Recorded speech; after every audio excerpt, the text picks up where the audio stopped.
Shalom, siswa sekalian.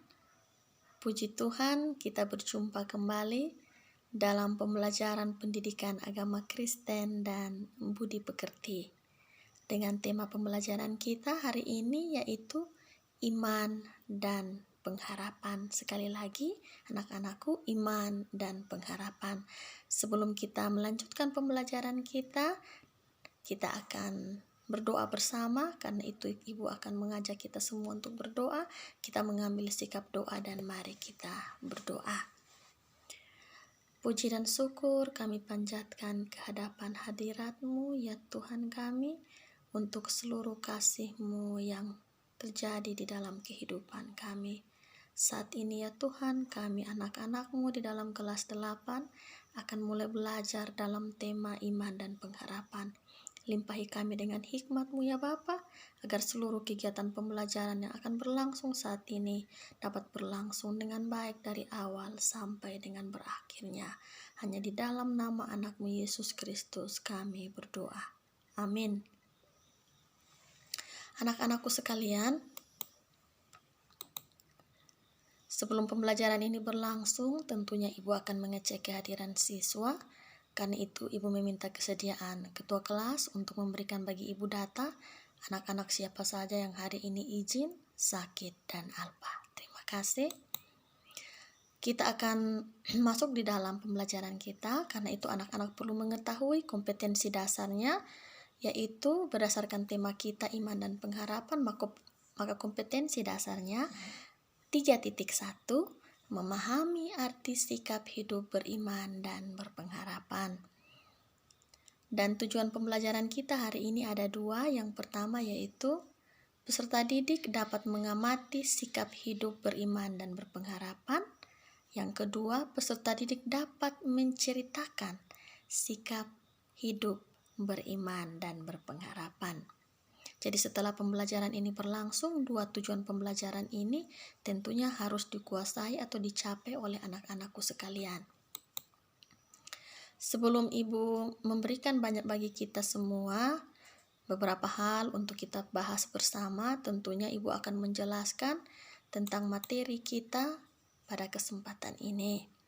Anak-anakku sekalian, menurut kitab Ibrani 11 ayat 1, beriman dan percaya itu akan terlihat dari perbuatan. Iman dan percaya adalah melihat dan meyakini sesuatu hal yang belum kita lihat.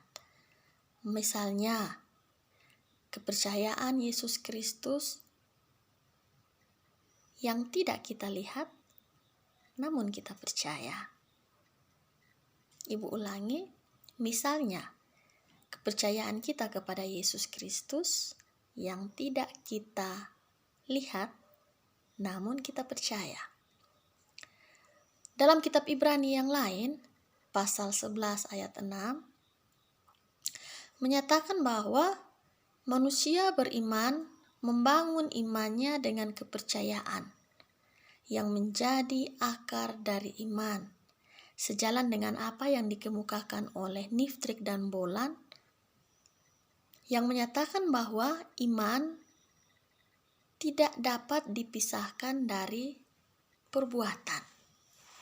Anak-anakku, dalam kitab Perjanjian Lama, kita mengenal ada 2 tokoh yang memiliki iman yang teguh. Yang pertama yaitu Abraham dan yang kedua yaitu Nuh. Iman Abraham dan Nuh ini kemudian menjadi iman yang menyenangkan hati Tuhan. Karena apa? Karena tindakan mereka didasari oleh aspek percaya kepada Tuhan. Didasari oleh aspek percaya kepada Tuhan. Sedangkan dalam Perjanjian Baru, ada 2 tokoh lain yang diangkat sebagai contoh orang yang beriman, yaitu perempuan Kanaan yang percaya. Dalam kitab Matius 15 ayat 21-28 bercerita tentang seorang perempuan yang begitu gigih mendekati Yesus sambil memohon. Perkataan Yesus kemudian, anak-anakku, bisa saja menyakiti hati perempuan ini. Tetapi perempuan Kanaan ini dia tidak peduli. Dia tetap meminta tolong kepada Yesus untuk menyembuhkan anaknya. Oleh karena melihat keteguhan hati perempuan Kanaan itu, Yesus pun mengabulkan permintaannya dengan menyembuhkan penyakit anaknya. Tokoh yang kedua juga sama memiliki iman yang gigih atau yang teguh, yaitu perwira di Kapernaum yang disembuhkan oleh Yesus. Ceritanya hampir sama, bahwa dia dengan gigih meminta pertolongan Yesus.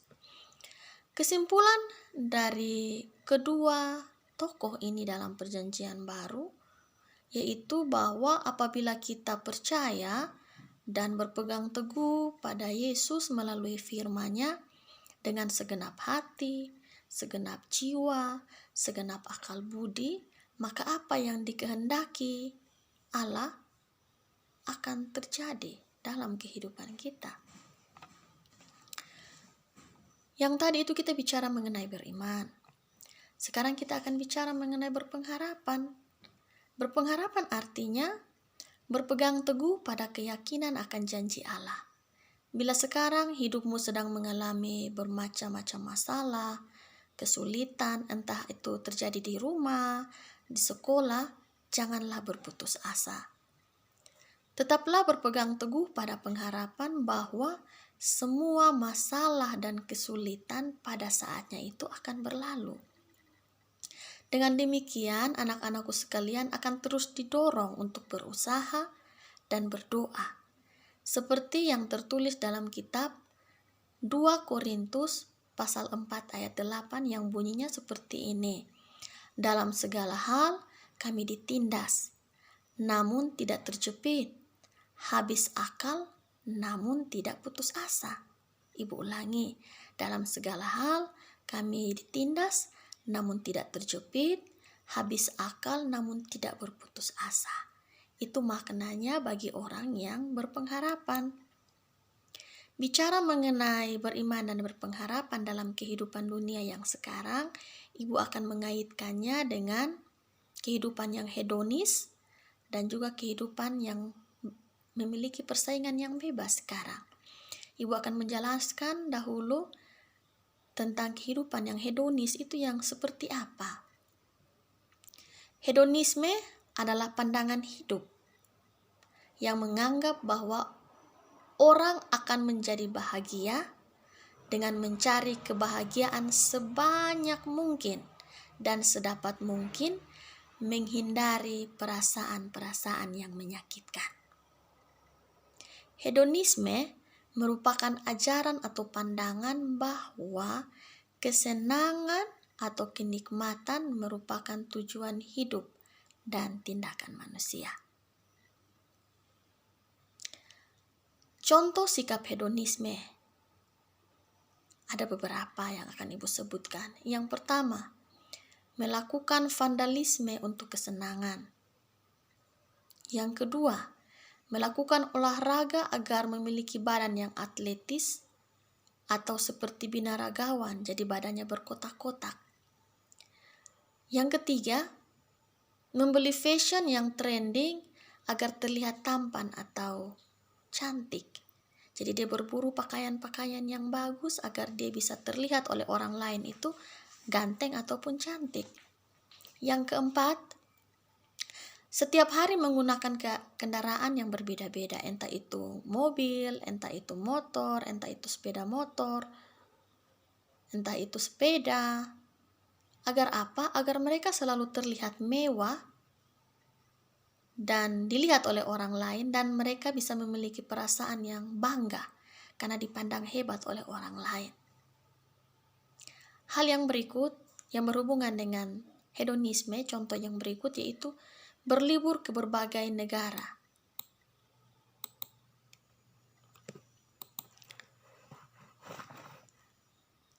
Contoh yang berikut lagi anak-anakku sekalian yaitu bermain Mobile Legend, bermain PUBG, bermain Free Fire sampai lupa waktu.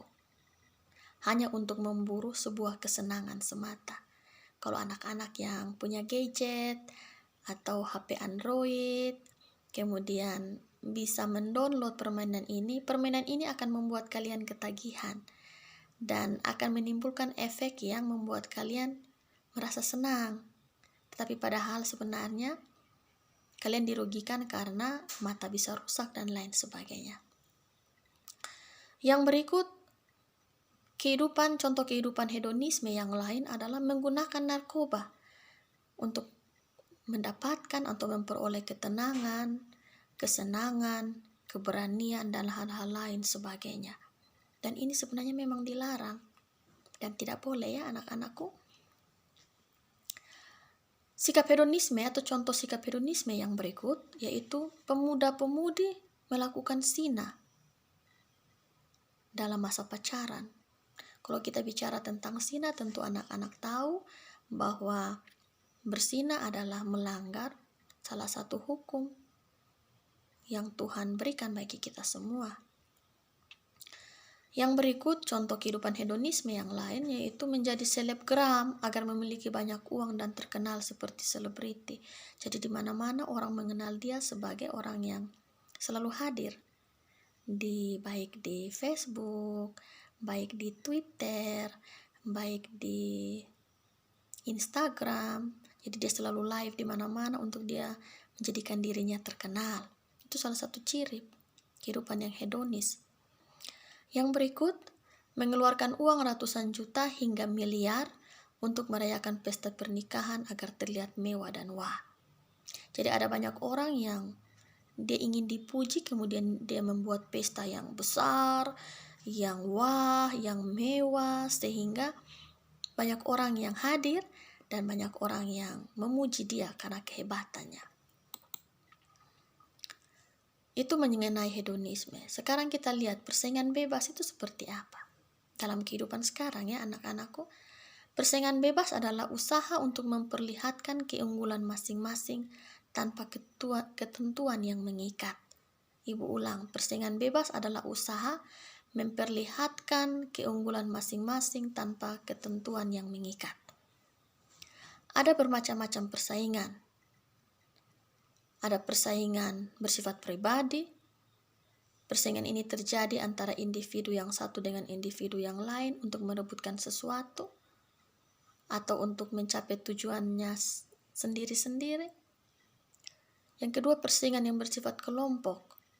Ada kelompok-kelompok tertentu yang saling bersaing untuk memperebutkan tujuan mereka. Yang ketiga, ada persaingan di berbagai bidang kehidupan, misalnya di bidang ekonomi, bidang pendidikan, bidang politik, bidang kebudayaan. Ya, itu beberapa contoh dan hal yang Ibu angkat sebagai sebuah pembelajaran untuk kita hubungkan dengan pembelajaran kita hari ini, yaitu beriman dan berpengharapan di zaman yang sekarang ya anak-anakku sekalian. Ya, karena itu Ibu akan menampilkan gambar dan anak-anak akan mengamatinya. Gambar yang pertama, ada beberapa gambar yang pertama ini, anak-anak akan diminta mengamati perilaku hidup sehari-hari yang tidak menunjukkan iman dan pengharapan di tengah kehidupan masa sekarang. Ya, tadi Ibu sebutkan kehidupan masa sekarang itu yaitu kehidupan yang hedonis dan penuh persaingan bebas. Contohnya yaitu gambar yang pertama ini. Lalu ini gambar yang kedua. Maaf, Ibu ulangi gambar yang pertama, bahwa dimanapun mereka berada, mereka lebih mementingkan memegang HP daripada berdoa atau membaca firman. Gambar yang kedua yaitu berbelanja tanpa mengenal capek, bahwa dimanapun dia berada dia selalu menggunakan uang yang dimilikinya untuk berbelanja. Itu adalah beberapa gambar yang Ibu sampaikan. Tolong anak-anak amati. Sekarang kita akan lihat anak-anak akan mengamati perilaku-perilaku yang berkenan dengan kehidupan sehari-hari tentang iman dan pengharapan. Gambar yang pertama yaitu ada orang yang selalu rajin berdoa. Gambar yang kedua, dimanapun dia berada, dia selalu mengambil waktu untuk bersekutu dengan Tuhan melalui berdoa dan membaca firman. Gambar yang ketiga, ada orang yang dia rajin sekali membaca firman Tuhan. Dan gambar yang keempat, ada keluarga yang mengajarkan untuk dekat dengan Tuhan melalui persekutuan ibadah. Dan gambar yang berikut yaitu rajin beribadah dan bersekutu dalam rumah Tuhan atau gereja. Nah, yang menjadi pertanyaan, yang pertama, pentingkah perilaku sehari-hari yang beriman dan berpengharapan di tengah dunia yang terdapat hedonisme dan persaingan? Tadi anak-anak sudah melihat ya, gambar-gambar yang Ibu tunjukkan mengenai hidup yang hedonis. Nah, pertanyaannya Ibu ulangi, pentingkah perilaku sehari-hari yang beriman dan berpengharapan di tengah dunia yang terdapat hedonisme dan persaingan bebas? Yang kedua, tadi anak-anak sudah melihat gambar-gambar yang berhubungan dengan orang yang beriman dan berpengharapan. Bentuk-bentuk perilaku seperti apa yang harus dimiliki orang Kristen untuk tetap menunjukkan sikap hidup beriman dan berpengharapan? Silakan anak-anakku untuk menjawabnya. Terima kasih untuk yang sudah menjawab. Sekarang kita masuk. Coba kalian mengemukakan pengalaman perihal hidup yang berpengharapan di tengah hedonisme dan persaingan bebas. Siapa yang bisa? Tolong angkat tangan, Ibu bisa lihat, dan dia bisa maju ke depan sini untuk menceritakan pengalamannya sehubungan dengan hidup yang hedonis. Ya, terima kasih banyak karena sudah menceritakan pengalamannya. Sekarang kita akan membentuk dalam kelompok. Masing-masing kelompok terdiri dari 5 orang. Dan kita akan berdiskusi atau sharing pengalaman kita mengenai apa itu iman dan apa itu pengharapan. Ibu ulangi, apa itu beriman dan apa itu pengharapan ya anak-anakku sekalian. Ibu memberikan waktu untuk anak-anak mulai berdiskusi. Waktu diskusi kita tentunya 15 menit dari sekarang. Ibu persilahkan. Ya, terima kasih untuk kelompok-kelompok yang sudah maju untuk mempresentasikan hasil diskusinya. Sekarang anak-anakku sekalian, tolong kalian perhatikan 2 ayat firman Tuhan ini, yaitu Ibrani pasal 11 ayat 1 dan Ibrani pasal 6 ayat 19. Untuk anak-anak boleh membacanya dalam hati ya, kemudian meresapi, mengerti, memahami apa isi dari kedua ayat ini. Ibrani pasal 11 ayat 1 dan Ibrani pasal 6 ayat 19. Ya. Sehubungan dengan pembelajaran kita hari ini, Ibu akan mengajak kita semua untuk mengangkat pujian kita bagi nama Tuhan yang sehubungan dengan pembelajaran kita dengan judul lagunya yaitu Ku Tak Akan Menyerah. Coba anak-anak sebelum kita menyanyi, anak-anak semua membaca secara baik isi dari lirik lagu ini untuk anak-anak bisa meresapinya, kemudian mengerti apa maksud dari lagu ini. Ya, Ibu persilakan masing-masing untuk membacanya. Dalam segala perkara, Tuhan punya rencana yang lebih besar. Dari semua yang terfikirkan, apapun yang kau perbuat tidak ada maksud jahat. Ku tak akan menyerah pada apapun juga sebelum ku coba semua yang ku bisa. Tetapi ku berserah kepada kehendak-Mu. Hatiku percaya Tuhan punya rencana, apapun yang kau perbuat tidak ada maksud jahat. Sebab itu kulakukan semua denganmu Tuhan. Ya, ini isi dari lirik lagu Ku Tak Akan Menyerah. Kita akan mendengarkan lagu ini bersama-sama dan Ibu akan putarkan bagi kita semua. Yang bisa silakan menyanyi, dan yang belum bisa belajar ya dari lagu ini. Ya, kita sudah mendengarkan lagu.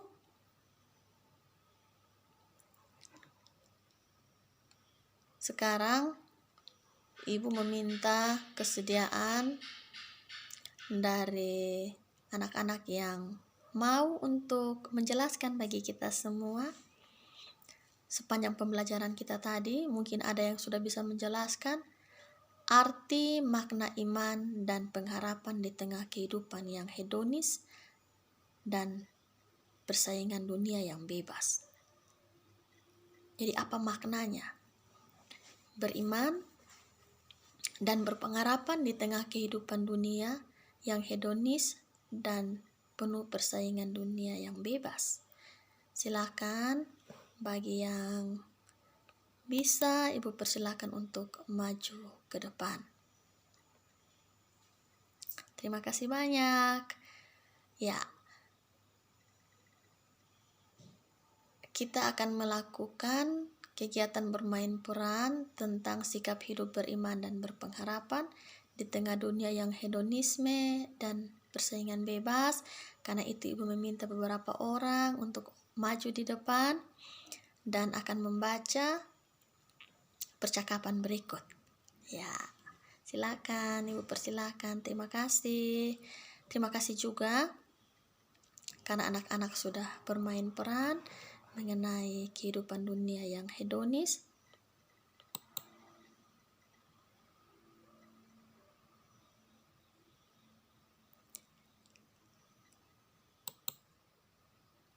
Ya, anak-anakku sekalian, untuk tugas di rumah yang harus kalian kerjakan yaitu siswa membuat tulisan atau karangan yang menjelaskan tentang arti iman dan pengharapan. Ya, nanti itu dibuat dalam kertas A4, jadi jumlah karangannya 1 halaman.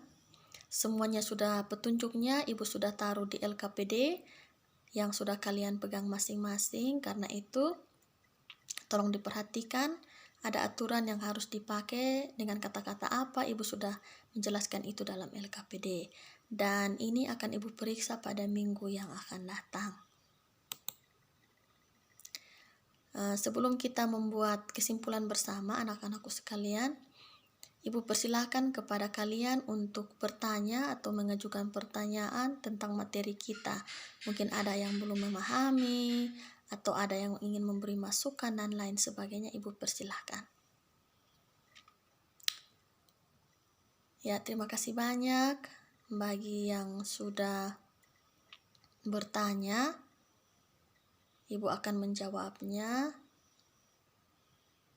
Ya, jadi iman dan pengharapan ini adalah hal yang harus senantiasa dipegang oleh orang Kristen ya dalam menjalani kehidupan kita di era yang serba maju ini.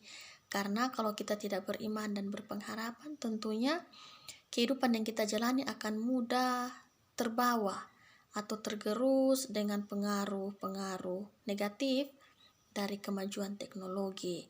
Sebenarnya anak-anakku sekalian, teknologi yang tercipta ini punya manfaat yang positif. Tapi orang-orang yang mempergunakan teknologi inilah yang kemudian menyalahgunakannya untuk kepentingan-kepentingan yang tidak benar atau kepentingan-kepentingan yang negatif. Sehingga akhirnya teknologi ini terkesannya tidak baik ya. Tapi tidak mengapa anak-anakku sekalian, memang di zaman sekarang kalian, apalagi kita di waktu yang seperti ini ya, dalam masa corona, kemudian banyak sekolah yang diliburkan, anak-anak belajar jarak jauh, ada yang daring, ada yang luring. Tapi itu semua tentunya harus kita jalani. Nah, bagaimana kita menjalani pembelajaran kita dalam masa yang seperti ini kalau kita tidak mampu menguasai teknologi? Kan itu tentunya HP Android yang ada atau laptop itu harus dikuasai oleh anak-anak, dan pergunakanlah itu sebijak mungkin, sebaik mungkin untuk menggali banyak pengetahuan, bukan sebaliknya malah menghancurkan kalian. Karena anak-anakku sekalian, banyak konten-konten atau banyak hal-hal negatif yang bisa anak-anak ambil ketika anak-anak berhadapan dengan HP Android. Ketika kita hanya sekedar mengetik, kemudian kita mencari melalui Google, semua itu akan ada. Nah, itulah yang anak-anak ibu harapkan bisa bijak dalam menggunakan teknologi, agar kehidupan dunia yang hedonis dan penuh persaingan bebas ini tidak membuat anak-anak dengan iman bisa tergerus, harapannya bisa hilang karena pengaruh teknologi. Tetapi bagaimana kita sebagai orang Kristen dalam kehidupan zaman sekarang, terlebih menghadapi hidup yang serba maju, harus tetap memiliki iman dan pengharapan yang teguh kepada Tuhan. Karena kalau kita sudah percaya dengan segenap hati, segenap jiwa, segenap akal budi, maka apapun yang Tuhan perbuat atas hidup kita, tentulah itu adalah sebuah hal yang baik, sebuah rancangan yang penuh dengan damai sejahtera, dan bukan rancangan yang penuh dengan kecelakaan. Ya anak-anakku sekalian, terima kasih bagi yang sudah bertanya. Kita akan merangkum ini bersama. Coba siapa yang bisa memberikan masukan tentang rangkuman kita? Ya, terima kasih. Ya, berdasarkan pembelajaran kita, maka dalam perjanjian lama itu ada 2 tokoh, Abraham dan Nuh, yang menampakkan iman dan percaya kepada Tuhan. Dan tindakan mereka itu didasari oleh aspek percaya ya akan janji Allah.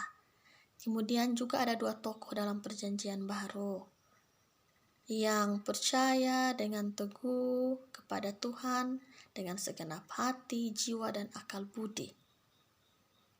Sehingga apa yang mereka kehendaki terjadi, apa yang mereka minta dikabulkan oleh Yesus. Nah, kesimpulan kita yang berikut anak-anakku, berpengharapan artinya berpegang teguh kepada janji Allah. Jadi bila sekarang hidup anak-anak, ibu sudah bilang tadi di awal, menemui banyak masalah, tantangan, cobaan, baik di rumah, di sekolah, dan di tempat-tempat lain yang tidak kita ketahui, ingatlah bahwa setiap masalah itu tentu ada masa kadaluarsanya ya. Ada masa di mana persoalan atau masalah itu pasti akan berlalu. Jadi jangan kita larut, kemudian kita merasa hidup kita sudah berakhir, merasa kita sudah tidak mampu, tidak punya semangat hidup. Karena apa?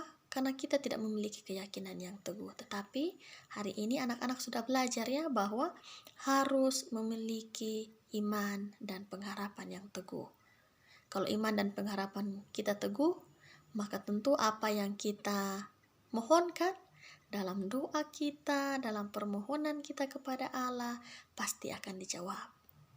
Ya, kita bisa menunggu waktu dan jawaban Tuhan yang tepat bagi kehidupan kita. Oleh karena itu, seperti dalam 2 Korintus 4 ayat 8, dia berkata bahwa dalam segala hal kami ditindas, namun tidak terjepit, habis akal, namun tidak putus asa. Artinya bahwa di tengah dunia yang sekarang anak-anak hidup, ini dunia yang sangat maju ya. Hampir semua orang memegang gadget, hanya kita di kampung sini saja ya yang tidak memiliki gadget. Ya, tapi kalau kita beranjak ke Kapan, ke Soe, itu di sana banyak sekali orang yang sudah memegang gadget. Banyak orang yang bisa mengoperasikan hal itu sehingga positifnya dia bertambah pintar. Karena sekarang anak-anakku, karena masa COVID, ada banyak aplikasi yang membantu kita dalam proses belajar ya. Salah satunya Ruang Guru, dan itu bisa di-download hanya dengan menggunakan gadget atau HP Android. Nah, karena itu anak-anakku sekalian, ada sisi positif, dan pakailah itu sebagai hal yang bermanfaat.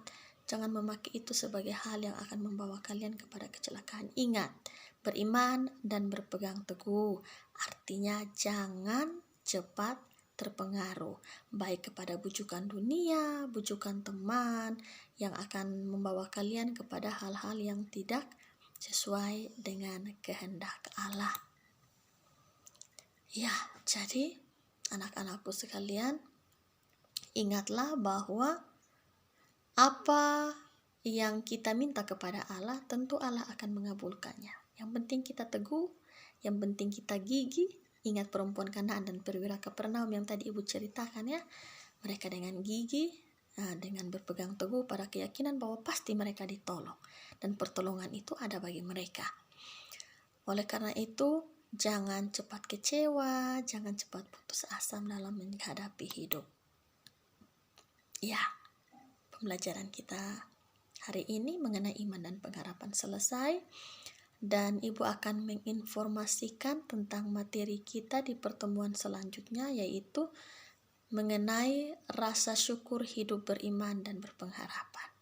Rasa syukur hidup beriman dan pengharapan. Ibu berharap anak-anak yang sudah mengambil buku pegangan siswa dibaca dengan baik, dipelajari dengan baik, agar ketika pembelajaran kita di minggu depan bisa diikuti dengan baik ya. Dan yang berikut Ibu ingatkan sekali lagi untuk pekerjaan rumah yang tadi telah Ibu sampaikan, untuk membuat karangan mengenai iman dan pengharapan di tengah dunia yang hedonis dan persaingan bebas. Itu bisa anak-anak kerjakan, dan Ibu akan mengumpulkannya pada minggu depan. Ya, pembelajaran kita sampai saat ini akan berakhir. Karena itu Ibu akan mengajak kita semua untuk menundukkan kepala dan mengucap syukur kepada Tuhan, karena Tuhan menuntun pembelajaran kita sampai dengan saat ini. Mari kita berdoa. Terima kasih Tuhan untuk penyertaan-Mu bagi kami. Mari ya Tuhan memberkati kehidupan kami, agar kami bisa memberkati orang lain yang ada di sekitar kami, dengan perbuatan yang beriman dan berpengharapan kepada Allah, bisa membawa dampak yang positif bagi hidup kami maupun orang-orang yang ada di sekeliling kami. Kami akan berpisah ya Tuhan dalam pertemuan kami di minggu ini. Tuhan menjaga, melindungi, menuntun kami semua, agar kami bisa bertemu kembali minggu depan, memulai akan pembelajaran pendidikan agama Kristen dan budi pekerti dengan subtema yang baru ya Tuhan. Ini doa dan permohonan kami, hanya di dalam nama anak-Mu Yesus Kristus kami berdoa. Amin. Ya, jadi pembelajaran kita sampai di sini. Sampai bertemu minggu depan. Tuhan Yesus memberkati anak-anak sekalian. Shalom.